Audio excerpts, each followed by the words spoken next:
इस कार्यक्रम के पुण्यार्जक हैं जैन इंटरनेशनल सेवा ऑर्गेनाइजेशन जीसो। निःशुल्क जैन माइनॉरिटी कार्ड प्राप्त करने के लिए 9059054563 व्हाट्सएप पर हाय सेंड करें और अपने नाम के साथ निःशुल्क जैन माइनॉरिटी कार्ड अभी प्राप्त करें। ज्ञानी पुरुष मौत हुए अलग अलग धर्मों में, अलग अलग संप्रदायों में, लेकिन पानी में जीव बताने वाले, वनस्पति में जीव बताने वाले परमात्मा। और आज से 500 साल पहले, 200 साल पहले, 1000 साल पहले लोग मजाक उड़ाते थे कि पानी में भी जीव इनको नजर आता है, वनस्पति में भी जीव नजर आता है, ये कैसा धर्म है। लेकिन जब बाद में वैज्ञानिकों ने सिद्ध कर दिया तब लोगों की आंखें खुली। वैज्ञानिकों ने सिद्ध किया, जगदीश चंद्र बसु ने सिद्ध किया कि वनस्पति में जीव है। और जब परमात्मा की एक बात सही है तो परमात्मा की सारी बातें सही है। वो चाहे मोक्ष के बारे में हो, वो चाहे स्वर्ग नरक के बारे में हो, वो आत्मा के बारे में हो, वो पुद्गल के बारे में हो, सारी बातें सही है। मेरा जब अध्ययन काल चल रहा था गुरु महाराज के सानिध्य में, उम्र थी 13 साल, 14 साल, 15 साल। ये प्रारंभ के जो 4-5 साल से, उन प्रारंभिक वर्षों में गुरु महाराज पालीताना अधिकतर मेरे पढ़ाई के हिसाब से विराज। हालांकि पहला चातुर्मास मेरा पालीताना हुआ, दूसरा चातुर्मास पावापुरी, तीसरा वापस पालीताना, तीसरा, चौथा, उसके बाद में लगातार 5वां पालीताना। उसके बाद में पालीताना से जब बिहार किया तो पहला चातुर्मास बाड़मेर हुआ, विक्रम संवत 2036 का। 30 में दीक्षा हुई पालीताना, 31 पावापुरी, 32, 33, 34, 35 पालीताना, एक ही जगह, ताकि पढ़ाई व्यवस्थित हो सके। जब पढ़ाई चलती थी तो उस वक्त में एक लोक प्रकाश नाम का ग्रंथ पढ़ा, संस्कृत भाषा का ग्रंथ है, और उस ग्रंथ में जैन दर्शन के आधार पर पूरा भूगोल उसका वर्णन है। उसमें देवलोक का वर्णन आया। अब देवलोक का वर्णन पढ़ा, मेरी उम्र उस वक्त में 15-16 साल की, छोटी उम्र, और श्रद्धा को मजबूत होने में समय लगता है। श्रद्धा प्रकट तो हम कभी भी कर पाते हैं, लेकिन अपने अंतर में हम अनुभव करते हैं कि हमारी धर्म के प्रति श्रद्धा, परमात्मा की वाणी के प्रति श्रद्धा, और परमात्मा ने जो जो कहा उन सब बातों के प्रति श्रद्धा। परमात्मा की कुछ बातों पर श्रद्धा होना आसान है, लेकिन समस्त बातों पर श्रद्धा होना मुश्किल काम है। क्योंकि हम अपने आप को थोड़ा विज्ञान से जुड़ा मानते हैं और ऐसा समझते हैं कि ये बातें इस युग में अपन करते हैं, अब ये क्या, ये बातें चलती है क्या, अभी थोड़ी दूसरी बातें करो, वो बातें करो। परमात्मा महावीर ने संसार के बारे में जो कहा, उनके बारे में श्रद्धा प्रकट करना बहुत आसान है, लेकिन परमात्मा की वाणी में जो देवलोक का वर्णन मिलता है, मैं जब पढ़ रहा था और उसमें वर्णन आया कि देवलोक में देव है, और देव तो तेजस्वी हैं, वो तो प्रकाश स्वरूप हैं, और वो जब कभी कभी उनमें लड़ाई होती है, देवताओं में भी आपस में लड़ाई होती है, लेकिन कभी भूल करके भी अगले भाव में देव होने की कल्पना मत करना और कामना मत करना। जैसे अपने यहां पर है ना, अपने यहां पर भी लोग, कोई गरीब है, कोई अमीर है, किसी के पास में ज्यादा है, किसी के पास में कम है, वैसे ही देवलोक में भी है, वहां भी अमीर गरीब सब है। जैसे यहां पर भी अलग अलग जातियां हैं, छोटी जाति, बड़ी जाति है, देवलोक में भी वैसा ही है। वहां भी ऊंचे देवलोक, छोटे देवलोक, छोटे देव, साफ सफाई कर्मचारी सब है वहां। उनमें भी लड़ाई होती, और लड़ाई के कारण दो है। एक तो उनकी रिद्धि, इसके पास में रिद्धि समृद्धि ज्यादा है, कोई आपस में छीनने की कोशिश करता है, किसी के पास में देवियां ज्यादा है तो उसको छीनने की कोशिश करता है। ये सब लड़ाई के कारण बनते हैं। और जब लड़ाई होती है तो जो बलवान देव होता है, जिसके पास में रिद्धि ज्यादा है, वो फिर उसको पकड़ने के लिए दौड़ता है। तो जो कमजोर होता है वो भागता है, और भाग करके जाएगा कहां? तो एक ऐसी गुफाएं हैं वहां पर देवलोक में, तमिश्रा गुफाएं जिन्हें कही जाता है, तमिश्रा गुफाएं, जहां अंधकार है, वहां जाकर के देवता छिप जाते हैं और वो दूसरा देव उनको ढूंढता रह जाता है, नहीं मिलता। अब ये वर्णन मैंने पढ़ा तो मेरे मन में आया, अब ये क्या, देव तो स्वयं प्रकाश वाले हैं और कैसे वो देव छिपेगा न कैसे वो करेगा। अब ये सब बातें पता नहीं क्यों लिखी है और कैसी है। एक मन में शंका पैदा हुई। मैं मेरी घटना ही बता रहा हूं।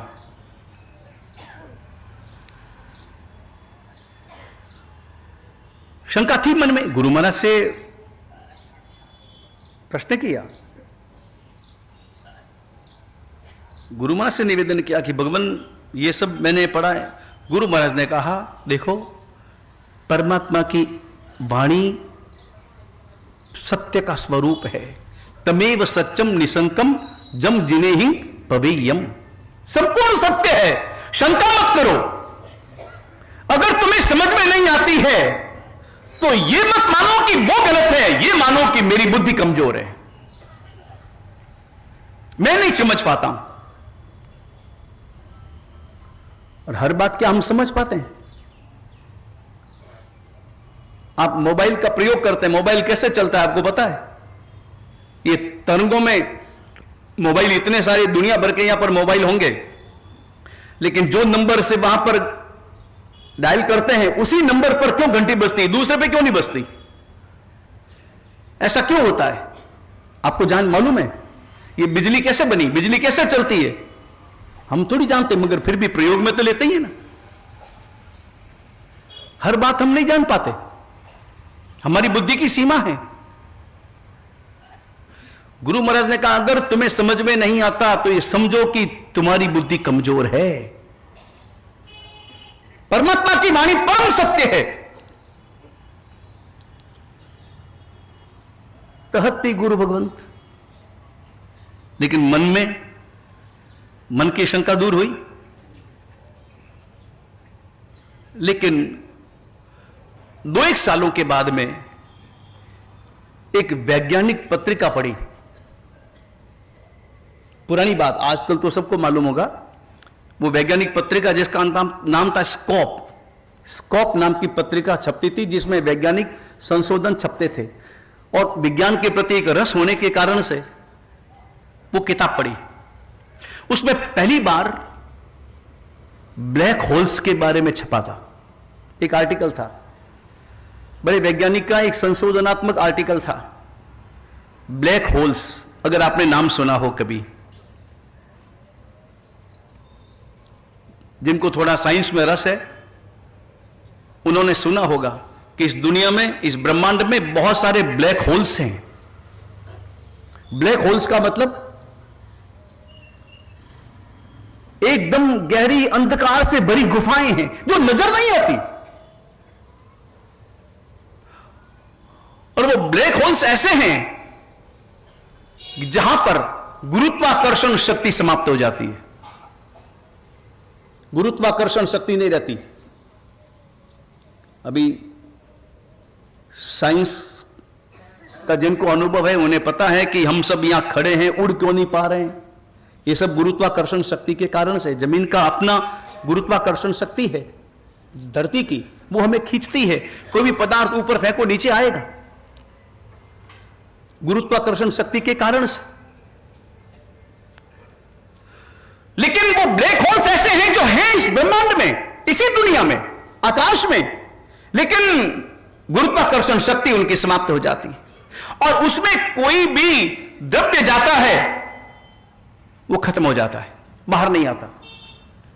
उसमें प्रकाश काम नहीं करता।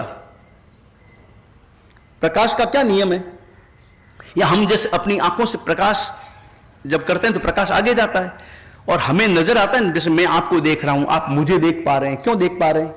कैसे देख पा रहे हैं? आपकी आंखों में कैमरा है और ये बड़ी शीघ्र त्वरित घटना घटती है। आपकी आंखों से निकलने वाली तरंगे मुझ तक पहुंचती है, टकरा करके मेरा दृश्य खींचती है, फोटो खींचती है, आपकी आंखों में जाता है, पर्दे पर पीछे उल्टा दृश्य, और उसके बाद में आपकी आंखों के सामने वो आता है और तब आप देख पाते हैं। मतलब आपके निगाहों में से आपकी दृष्टि मुझसे टकराती है तो मेरा दृश्य नजर आएगा। इस बीच में, आपके और मेरे बीच में, यहां बैठे जैसे मान लो पारस जी बैठे हैं, यहां मैं बैठा हूं, मेरे और पारस जी के बीच में स्थापना जी है, ये फोटो है, इसके अलावा और कुछ नजर आता? और कुछ नहीं है, मगर है, बहुत कुछ है, बहुत कुछ अणु भरे पड़े हैं, ठूस ठूस के भरे पड़े हैं, खाली नहीं है जगह, लेकिन नजर आते? नजर नहीं आते। क्यों नजर नहीं आते? क्योंकि आपकी दृष्टि उनसे टकराकर वापस नहीं लौटती, दृष्टि आगे बढ़ जाती है। आपने चमगादड़ को देखा? चमगादड़ होती है ना, जो रात में उड़ती है, उसके पास में आंखें हैं? नहीं है, लेकिन फिर भी वो किसी से टकराती नहीं है। ऐसा क्यों? वो टकराएगी नहीं और तेजी से उड़ेगी, वो धीमे धीमे नहीं चलती, वो उड़ती है, तेजी से उड़ती है, मगर फिर भी किसी भी वस्तु से, व्यक्ति से, पदार्थ से टकराती नहीं है और ठीक जगह पर पहुंच जाती है। ऐसा कैसे?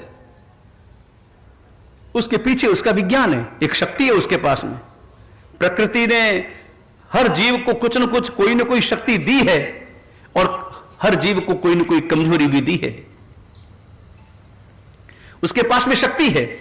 चमगादड़ आवाज करती है, वही सुन पाती है। वो आवाज किसी भी द्रव्य से, कोई भी सामने पदार्थ हो, व्यक्ति हो, उससे टकराती है। टकरा करके जब वापस लौटती है तो तुरंत उसके दिमाग में अनुमान आ जाता है कि कहां से टकरा करके आई तो वो दूरी कितनी है। और ये लगातार आवाज करती है, लगातार सुनती है और लगातार दौड़ती है। ये उसकी माया वही जान सकती है। हमारी दृष्टि भी टकरा करके जब वापस आती है तो दृश्य देखते हैं, अगर टकरा करके वापस न आए, आर पार हो जाए तो हमें नजर नहीं आएगी। उसी का नाम अदृश्य होना है। आपको मालूम है, बीच में एक वैज्ञानिक, बड़ा वैज्ञानिक, जो मछलियों पर बहुत संशोधन कर रहा था, वो समुद्र में उतरा और अचानक उसने अद्भुत मछलियां देखी, मछलियों का झुंड देखा। तो उसने सोचा कि इन मछलियों को मैं ले लूं अपने संशोधन के लिए और इन पर मैं संशोधन करूं। ये बड़ी अद्भुत मछलियां और पहली बार देखी है। उनको पकड़ने के लिए जाल फैलाया। जाल फैलाने के बाद में देखा तो मछलियां गायब। उसने आसपास 1 किलोमीटर का एरिया छान मारा, वो मछलियां गई कहां? इतनी जल्दी जा नहीं सकती, मगर गई कहां? गायब हो गई। दूसरी मछलियों को लेकर के अपने ऊपर आया और वहीं अपना जो तालाब बना हुआ था वहां पर उस जाल को डाला। 2 घंटे के बाद में देखा तो वो मछलियां उसके जाल में थी।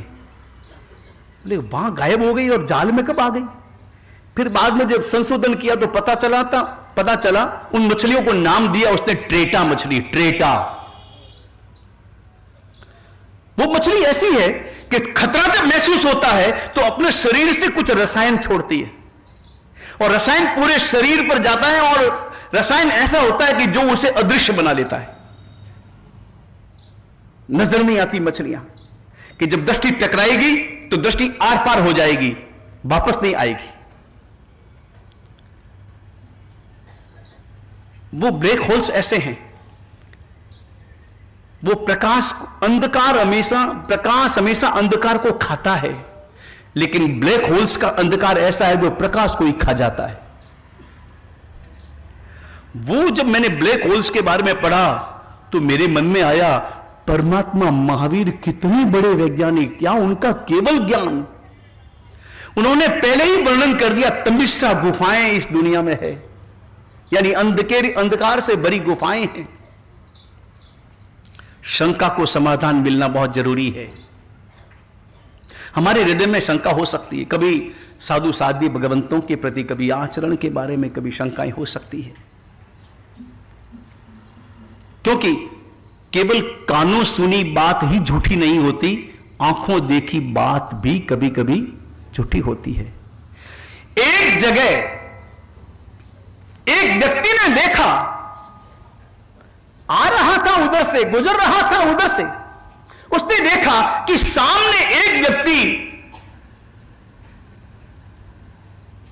कबूतरों को उड़ा रहा है, पक्षियों को उड़ा रहा है। वो बेचारे बैठ रहे हैं दाना लेने के लिए और वो व्यक्ति उड़ा रहा है, उड़ा रहा है। आगे जाकर के देखा तो एक व्यक्ति पक्षियों के लिए दाना डाल रहा है, दाना डाल रहा है, दाना डाल रहा है। दो व्यक्तियों को देखा, एक व्यक्ति उड़ा रहा था, नीचे दाने बिखरे थे, दाना खाने के लिए पक्षी उतर रहे थे और उड़ा रहा था, और एक व्यक्ति दाना डाल रहा था। दोनों में से आपको जीव दया प्रेमी कौन सा व्यक्ति लग रहा है? नहीं, ये दृश्य आपने देखा, कौन सा लगा?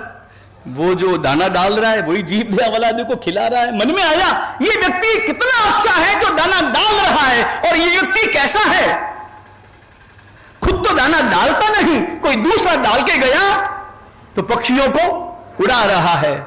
मगर उसकी सोच गलत थी। सच ये था कि जो दाना डाल रहा था उसने नीचे जाल बिछा रखा था। पक्षी दाना जानबूझकर डाल रहा था ताकि पक्षी बैठे, जाल खींचे और जाल में उनके पांव फंस जाए। वो पारधी था, वो शिकारी था। और दूसरा व्यक्ति जो उड़ा रहा था वो इसलिए उड़ा रहा था कि अरे नीचे जाल बिछा है, तुम बैठो मत, तुम उड़ो, नहीं तो तुम मारे जाओगे। जीव दया प्रेमी कौन? उड़ाने वाला या खिलाने वाला? उड़ाने वाला। इस कार्यक्रम के पुण्यार्जक हैं जैन इंटरनेशनल सेवा ऑर्गेनाइजेशन जीसो। निःशुल्क जैन माइनॉरिटी कार्ड प्राप्त करने के लिए 9059054563 व्हाट्सएप पर हाय सेंड करें और अपने नाम के साथ निःशुल्क जैन माइनॉरिटी कार्ड अभी प्राप्त करें।